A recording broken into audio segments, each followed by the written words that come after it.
I want everyone out there to know I have Take the money.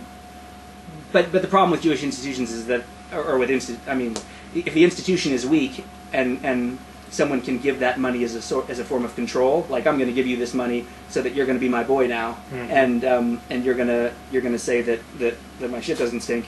Well, then no, that's bad. Then it's not the money that's dirty; it's the institution actually that's dirty. I think it's interesting in chapter 17, verse 7, that the witnesses that convict somebody got to be the people who lead the actual execution. Well, the hand of the witnesses shall be upon him first to put him to death, yes, and the hand of the entire people afterward, and you shall destroy the evil from your midst. Well, I can see some tikkun olam in that. Like, that's a little like, all right, you want the death penalty? Here's the hat, and there's the switch. Have at it. It's as a vegetarian, I think I especially identify with that because, I've been to slaughterhouses. I don't have a problem with it, but I think that I do, but I don't have a problem with going to a slaughterhouse. But I don't. Okay, just understand what you are doing when you do it. And so if you want, if you want vengeance, well, this is what it looks like. Torah is very pro-death penalty. Yeah, yes. I'm amazed. Like, I know you say, and you're, I actually, I don't know, but so I take your word for it, that there was never any point in the history of our people Israel in which these sorts of death penalties were actually implemented. And I know I've heard a court, Sanhedrin, that executed one person every 50 years was a vicious court or whatever. But still, what's the deal? That there are so many things. Every trespass seems to merit death.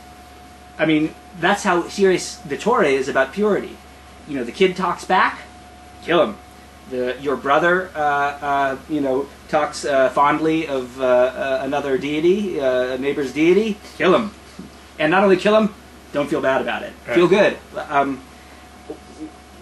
Well, what do we make of that? Is that just... I think it's a way of underscoring how serious these sins are.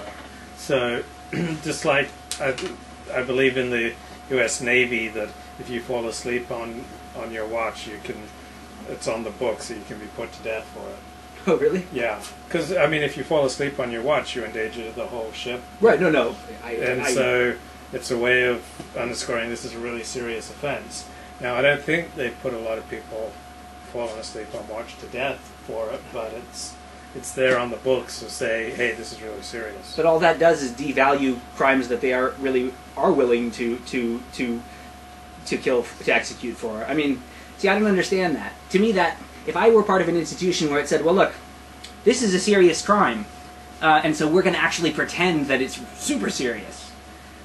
To me, that's just it's a little silly. It's like, well, tell me what really is the punishment for falling asleep on watch, and if there are circumstances in which the punishment is going to be even worse, then tell me that. But, like, that just sounds, to me, that doesn't, it's just saying, hey, it's saying we don't mean what we say. And we're so serious about it that we want to make that explicit. Sounds like you didn't write the Torah. Sounds like the author of this book had a different perspective on how to make severity... Well, but I don't know. See, that's the thing. You say you were saying that because you're saying, well, they never meant it literally. No, I never said they never meant it literally. I said it wasn't.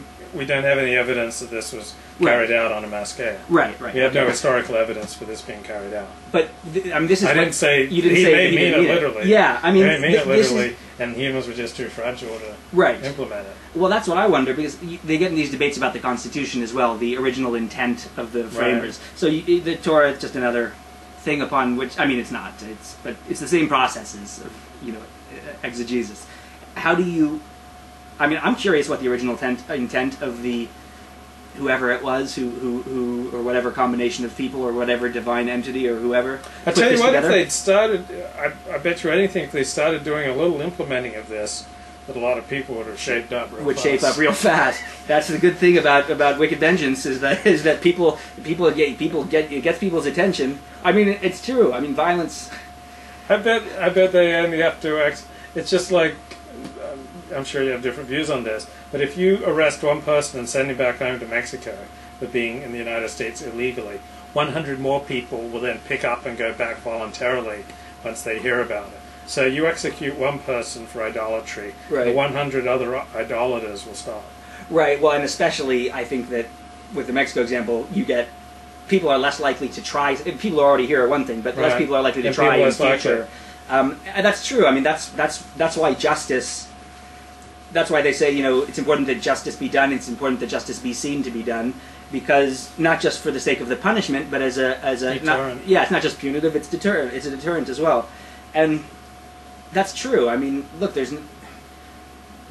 You know, look, Jewish gangsters knew this stuff too. Meyer Lansky, I think, said, you know, violence is expensive and violence is effective.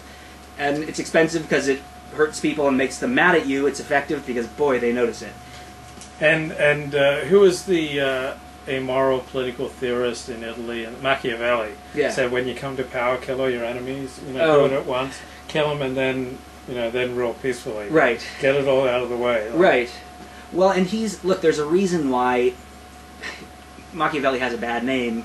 You know, Machiavellian as an adjective is pejorative, but a lot of people read The Prince by Machiavelli. A lot of businessmen do. A lot of because there's a lot of insight there into how to navigate power relationships, and they draw lessons from those kinds of things. It's not they don't literally kill people, but you know, violence.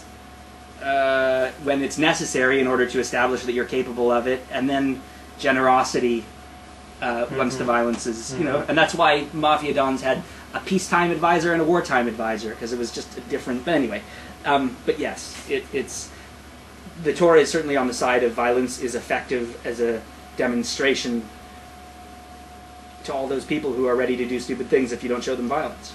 And notice in all these laws it never says, but if you don't feel like it, you don't have to do it. Like feeling. Very seldom do you come across that in the Torah. So it really doesn't. If you're not into it that day, or you're not feeling it, or you're just not convinced, or your heart's not in it, no, you don't seem to get an out. No, you don't. There's no out. There's no out for your feelings. No, or for your inner child, or any of that stuff. Yeah. Unless you'd have to read. You'd have to come up with a whole. Yeah, you'd have to do a lot of work to read that into this, but. At the same time, you know, this is, I guess, maybe my problem with Judaism. It's one of them, or not problem, but one of my observations.